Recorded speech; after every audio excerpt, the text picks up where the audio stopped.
On her world, a woman's worth was measured in eggs. The number followed you everywhere. It hovered beside your name in the civil registry, flashed discreetly in matchmaking halls, and determined whether strangers looked at you with interest or polite dismissal. Fertility was not just biology. It was currency, status, destiny. Her number had once been promising. Then it disappeared. The diagnosis had been delivered with the same tone used to announce weather updates. Ovarian dormancy confirmed. Reproductive probability 0%. The physician didn't look at her after that. The screen did all the talking. Her engagement was dissolved before sunset. Her former fiancé sent a brief message expressing regret for the inefficiency. Inefficiency. As if she were a defective machine. Now, when her name appeared in the public registry, a gray label stamped beside it. Non marriageable. Non reproductive. Civically reassignable.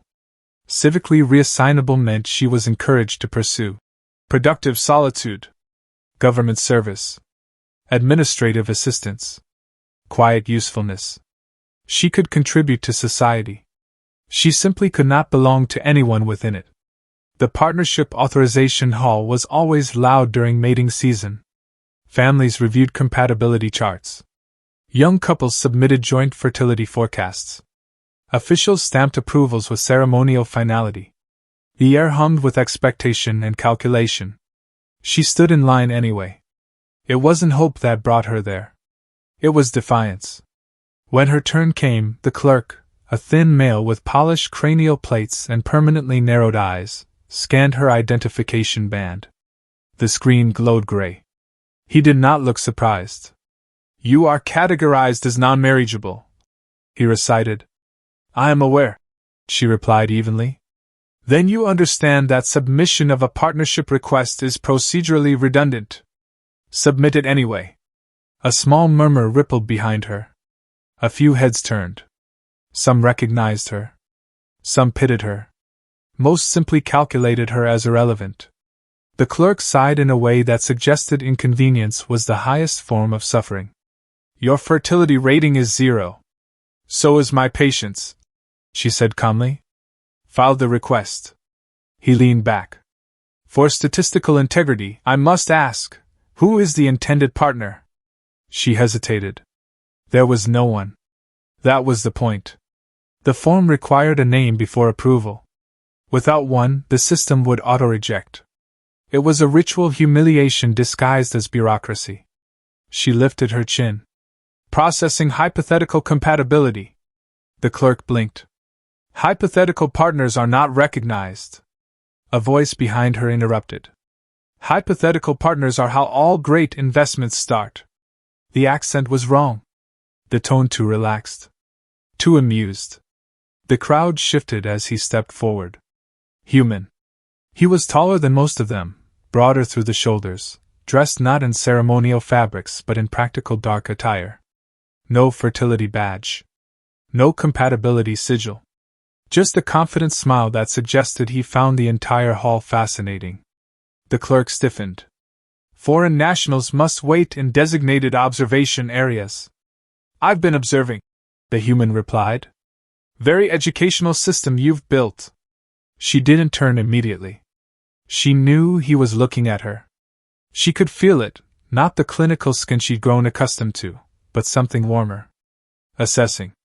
Curious. The clerk tried again. "State your business."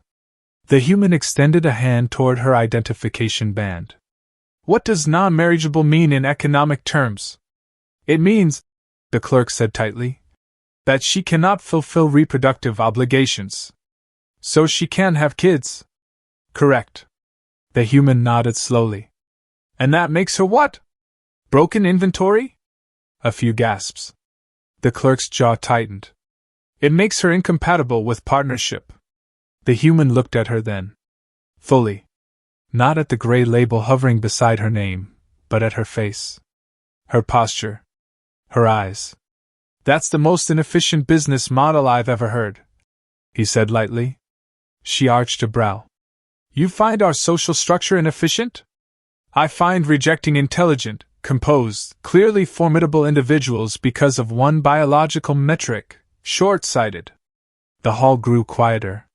The clerk tapped the console sharply. Romantic unions exist to ensure lineage continuity. On my world, the human replied. Romantic unions exist because two people want each other. A small laugh escaped her before she could stop it. The clerk stared. Desire without reproductive intent is biologically pointless. The human's smile sharpened. Biology isn't the only point. He stepped closer to the console. I'd like information on forming a partnership contract with her. Silence. Absolute silence. The clerk blinked twice, certain he had misheard. You are aware of her classification? Yes. You understand she cannot provide offspring? Yes. Then on what grounds do you propose union? The human glanced at her again. His gaze lingered, not crudely, not clinically. Appreciatively. Companionship. Shared ambition. Mutual attraction. The word attraction seemed to glitch the air. Several officials whispered urgently to one another. A guard shifted position. Someone in the back activated a recording drone. The clerk's fingers hovered above the console. Cross-species reproductive compatibility is statistically negligible. The human chuckled. Good thing I didn't mention reproduction. The clerk's eyes narrowed. If not reproduction, then what is the purpose? The human leaned casually against the counter, as if they were discussing trade tariffs instead of rewriting social law. Because she's interesting, he said simply. Because she's standing in a room designed to humiliate her and still hasn't lowered her head. Because I'd rather negotiate with someone who thinks than someone who breeds on command. Heat rose along her neck.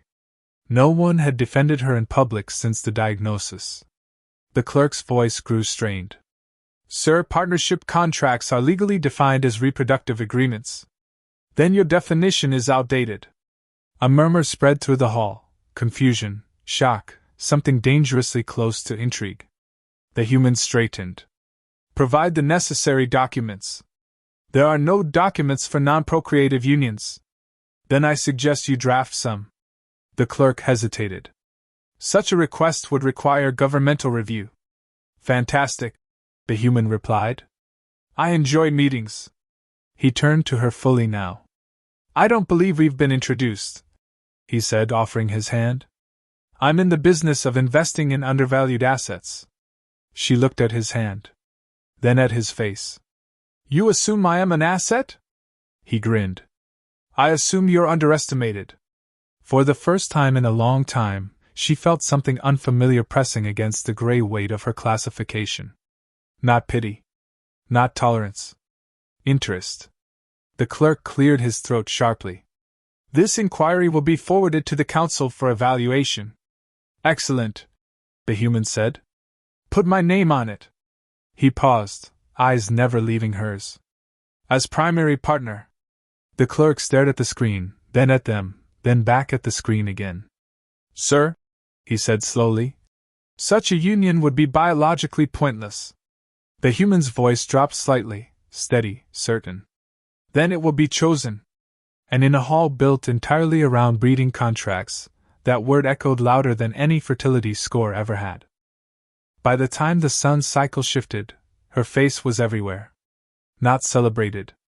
Not admired. Analyzed. A red banner scrolled across every public feed. Human entrepreneur files non-procreative partnership request with barren female. Panel discussions erupted before the council had even acknowledged the paperwork.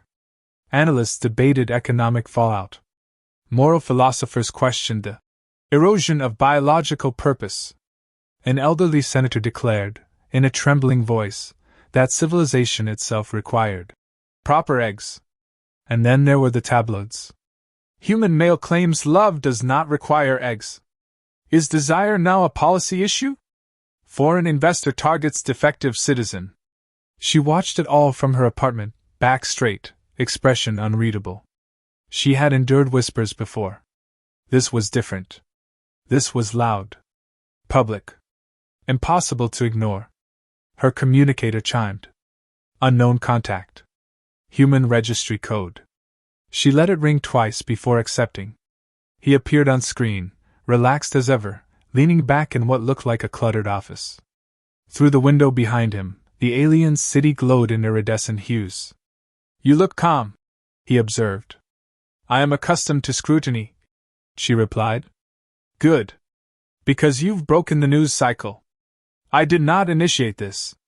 He smiled slightly. "No. But you stood there. That mattered." A beat of silence passed between them. Not awkward. Just charged. "Why?" she asked finally. He tilted his head. "Why what? Why attach yourself to this scandal? Because it shouldn't be a scandal. That is not an answer." He leaned forward, forearms resting on his desk. "Fine. Because I don't like systems that discard capable people over one metric. Because I'm stubborn. And because when I asked for documents, you didn't flinch." Her fingers tightened slightly around the edge of her console. "You find composure attractive? I find resilience irresistible." The word lingered in the air. She studied him carefully. Humans were physically less armored than her species. Softer skin. Expressive faces. Dangerous eyes. His gaze did not scan her for reproductive potential. It rested on her as though evaluating complexity. "You understand this may result in your expulsion," she said. "I've been expelled from worse meetings. This is not a meeting." He chuckled. "Everything is a meeting. Some just involve more paperwork." Her lips twitched before she could stop them. He noticed. "There it is," he said. Quietly. "You have a lethal smile, you know." She stiffened slightly. Compliments used to be transactional, polite precursors to fertility negotiations. This felt different. Uncalculated. "You speak as if appearance matters," she replied. "It does. To reproduction? To me. That simple." Her throat tightened in a way she refused to examine. Across the city, government offices scrambled. Emergency committees convened to determine whether a non-procreative partnership could legally exist. Ancient legal databases were searched for precedent. There was none. An official spokesperson appeared on the midday broadcast. "Romantic unions," he declared, "are the backbone of our reproductive economy. Deviations risk destabilizing population forecasts." The human held a press conference an hour later. "I'm not applying for population forecasting," he told the cameras. "I'm applying for partnership." A reporter asked. "Do you deny awareness of her biological deficiency?" He answered, "I deny that it's a deficiency." Clips of that statement looped endlessly. Students began sharing it across networks. Younger citizens replayed his interviews, fascinated by the concept that desire could exist independent of lineage. And then the humans did something far worse. They threw a party. It began as a small gathering in the trade district. A banner strung between two buildings read, "Child-free and thriving." Music pulsed. Alien and human guests mingled. Couples, some fertile, some not, danced openly without displaying compatibility ratings. Images flooded the feeds. Government analysts watched in horror as attendance numbers climbed. "Emotional compatibility metrics are undefined," one bureaucrat complained during a late-night strategy session. "Then define them," another snapped. "How?" Silence. Meanwhile, he requested to meet her in person. She agreed, against her own strategic instincts. They chose a neutral space, a terrace overlooking the central energy spires. Evening light shimmered across metallic towers. The air carried a faint electrical warmth. He arrived without escort. "Bold. You're enjoying this," she observed as he joined her at the railing. "I'm enjoying watching outdated policy panic," he corrected. "And me?" He didn't hesitate. "I'm enjoying you." Her pulse betrayed her composure for a fraction of a second. "You cannot possibly know me," she said. "I know you stood alone in that hall. That proves nothing. It proves you don't bend easily." She turned toward him fully now. "And you assume that makes me desirable?" "I don't assume," he replied softly. I decide. The directness struck her harder than she expected. In my culture, she said carefully, desire is justified by fertility. In mine, he said, stepping closer but not touching her, desire is justified by chemistry. Conversation. The way someone looks at you like they're calculating whether you're worth the trouble. She inhaled slowly. You think I am trouble? I hope so. A faint current of tension moved between them, unspoken but undeniable. Not crude. Not rushed. Just awareness. You are aware, she said, that if this contract proceeds, you will be categorized as non-reproductive by association. He shrugged lightly. I don't need the government to validate my life choices. That is reckless. That is human. A notification chimed from her wristband. Council summons. She checked the message, expression hardening. They have scheduled a formal review, she said. Tomorrow. He nodded. I'll attend. You are not required. I'm invested. She met his gaze. In reform? In you. The words were steady. Not dramatic. Not performative. Simply true. For years, she had been evaluated like livestock. Measured. Categorized. Quietly dismissed. No one had looked at her and spoken with that kind of uncomplicated intention. You realize, she said quietly, that I stopped believing anyone would look at me and see more than absence. He stepped closer then, close enough that she could feel the warmth of his skin through the thin evening air. I don't see absence, he said. I see presence. You fill a room. Her breath hitched, just slightly. Below them, the city lights flickered. News drones hovered in distant patterns. Somewhere across the skyline, another human gathering erupted in laughter. The council chamber loomed ahead in her thoughts, cold, analytical, unforgiving. You are destabilizing an entire economic structure, she murmured. He smiled faintly. Good. It needed stress testing. She studied him for a long moment. You are either very foolish, she said, or very brave. Those overlap more than people think.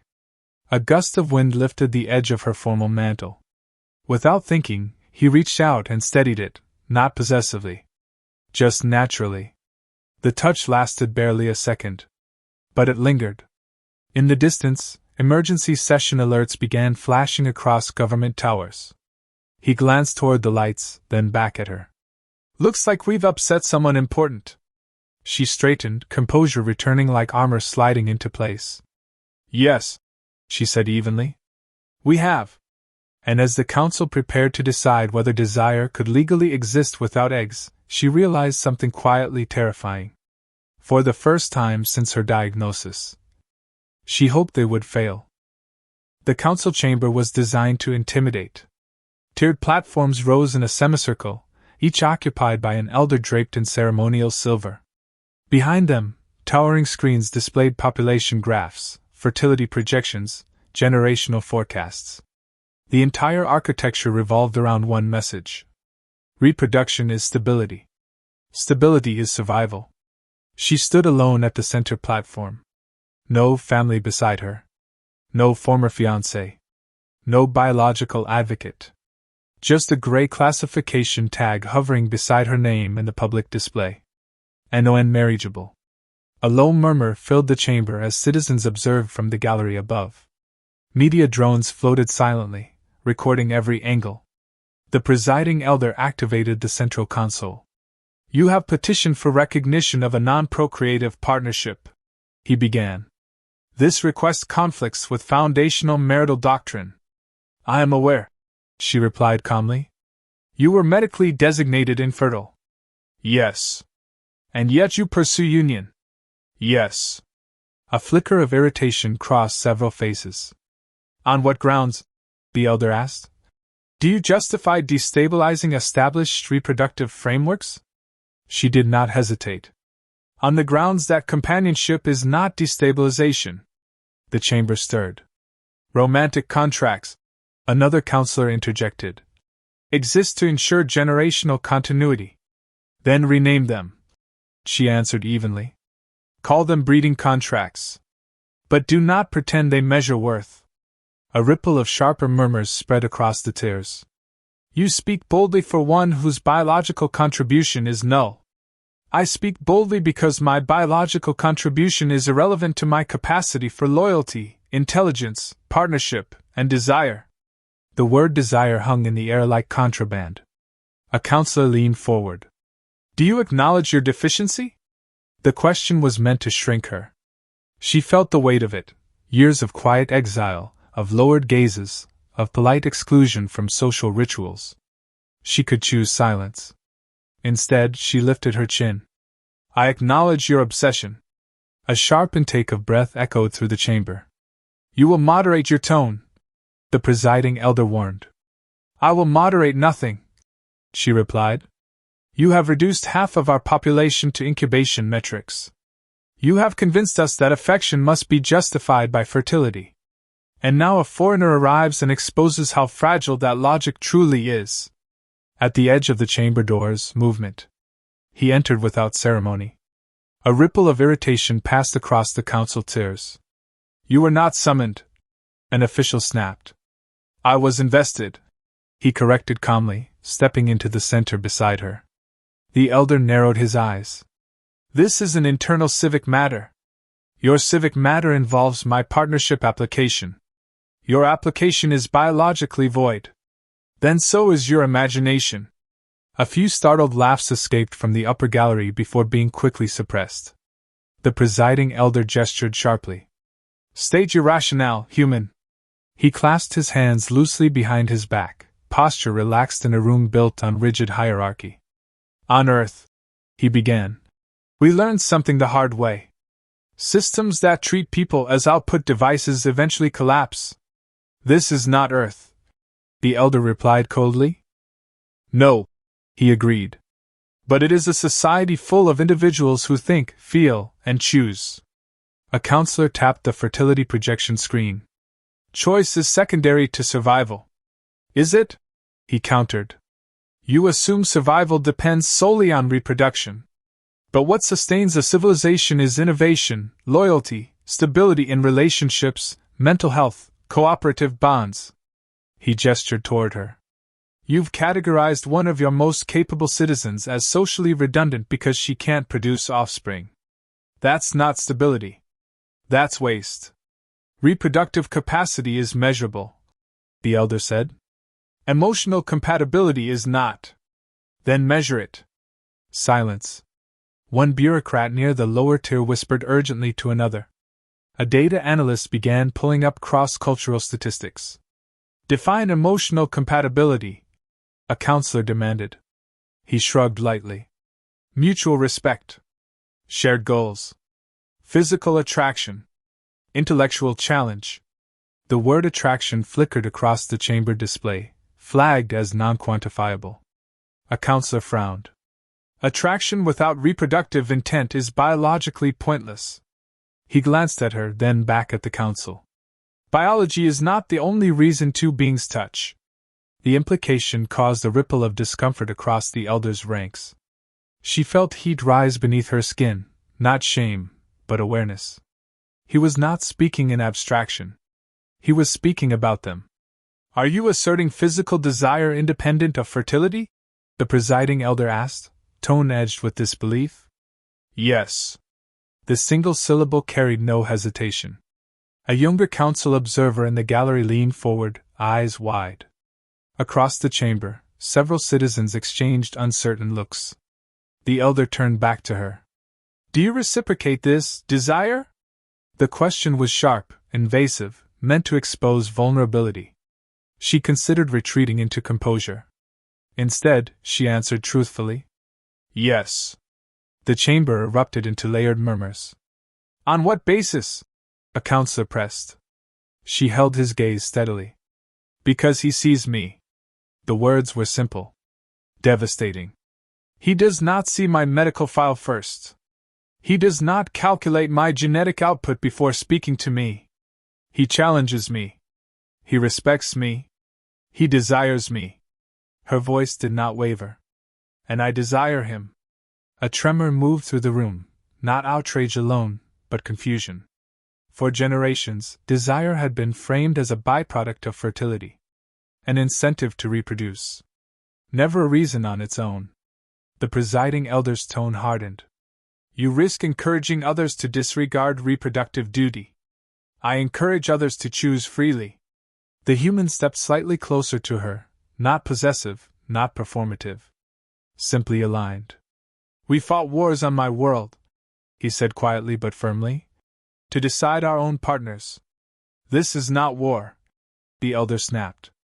It becomes one when you dictate affection. That line landed heavily. In the gallery, whispers grew louder.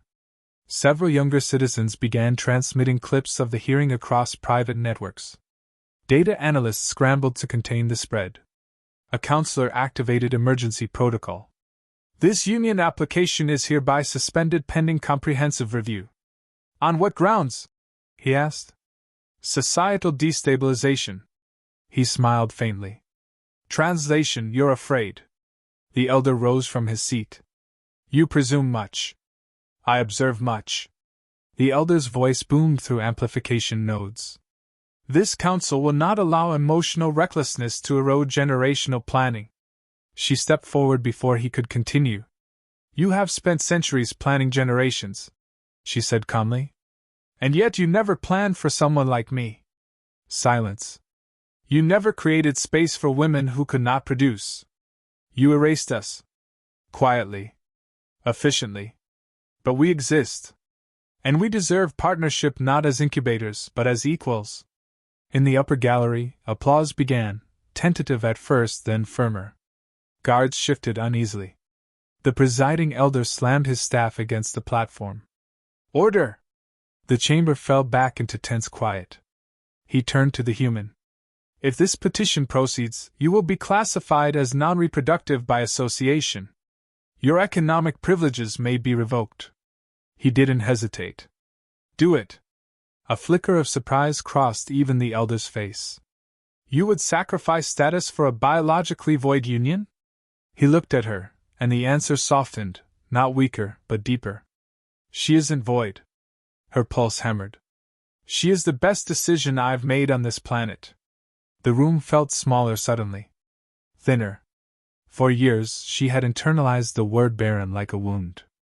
Now, standing beneath towering fertility graphs and disapproving elders, she felt something else rising inside her. Not absence. Fire. The presiding elder conferred rapidly with the consulteurs. Emergency indicators flashed across the chamber displays. Finally, he spoke. This council declares a temporary injunction on all non-procreative partnership filings pending structural review. Gasps. The human exhaled slowly. That's not a denial, he murmured to her. No, she agreed quietly. It's fear. Above them, feeds were already exploding. Students debated in real time. Couples whispered in corridors. For the first time, the word choice began trending higher than fertility. The elder struck the platform once more. This hearing is adjourned.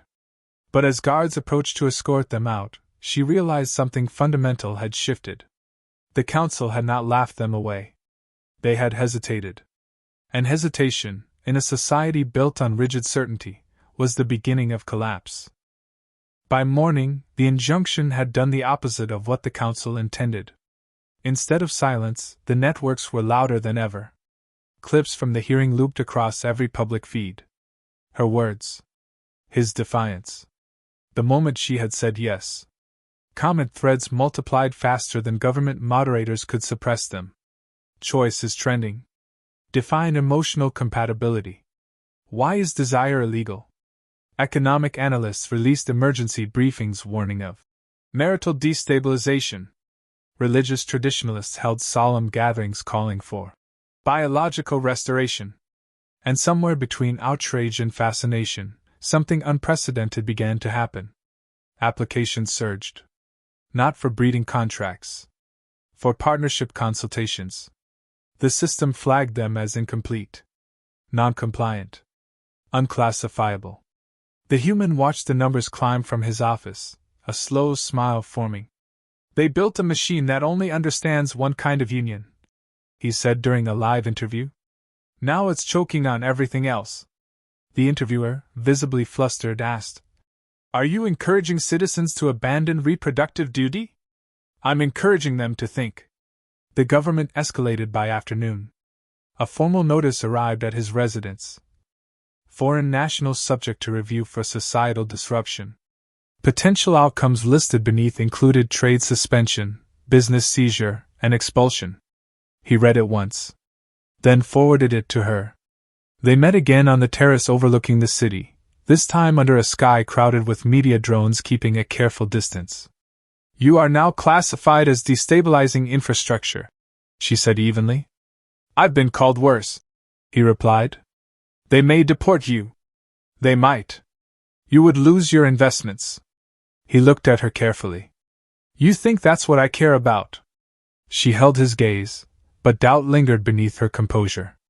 "For years," she said quietly, "I was erased politely. No protests. No hearings. Just absence. If they exile you, the system resets." I returned to silence. He stepped closer, close enough that the electric hum of the city faded beneath the steadier rhythm of his breathing. "I'm not here to make noise," he said. "I'm here to build something." "With what foundation?" "They define marriage biologically." "Then we don't call it marriage." Her brow lifted slightly. He activated his wrist display and projected a document between them. Joint Enterprise and Domestic Co-Residence Agreement. "Your law defines marriage as reproductive union," he continued. "It says nothing about shared assets, cohabitation, contractual companionship, or mutual succession rights." Her eyes scanned the document rapidly. "You intend to bypass the definition." "I intend to use it." "You are exploiting a loophole." "I prefer the term innovating." A faint, incredulous laugh escaped her. "They will consider this an insult." "They already do." Within hours, the filing went public. Not a marriage. Not a breeding contract. A domestic partnership defined by shared property, shared governance of household assets, medical authority rights, and legally acknowledged companionship. No reproductive clause. The council convened an emergency session. "Does co-residence imply reproductive intent?" one elder demanded. "Not if explicitly waived," a legal analyst admitted reluctantly. "Can desire exist independent of fertility?" another pressed. A younger advisor hesitated. "Biologically, yes. Statistically, uncommon within our framework." "Then redefine the framework." Someone muttered, too quietly to claim ownership of the idea. Meanwhile, outside government towers, gatherings grew.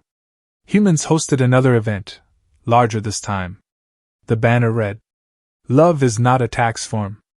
Alien couples attended openly now. Some fertile. Some not. Some older. Some who had quietly dreaded mandatory reproduction quotas. Interviews flooded the feeds. "I never wanted offspring," one citizen confessed anonymously. "I stayed in my contract because it was expected," another admitted. The taboo was cracking. The council responded with its final maneuver. They summoned her alone. The chamber felt smaller this time, not because it had shrunk, but because it no longer towered over her. "You may still withdraw," the presiding elder said carefully. "This arrangement will alter your social standing permanently." "My social standing was already null," she replied. "You will not regain reproductive eligibility. I do not seek it. You risk inspiring a generation to abandon biological obligation." She met his gaze steadily. "Or to embrace honest partnership." A long silence followed. "You claim he desires you," the elder said finally. "Not out of pity." She did not hesitate. "He desires me. And you?" "I choose him." The distinction hung heavily in the chamber. Not assigned. Not approved. Chosen. When she left the hearing, he was waiting outside. "Well?" he asked. "They cannot legally block the agreement." His smile widened slowly. "They are drafting new definitions," she added. Of course they are. But they cannot retroactively invalidate ours. For the first time since the diagnosis that had rewritten her life, something inside her felt steady. Not defiant. Not defensive. Certain.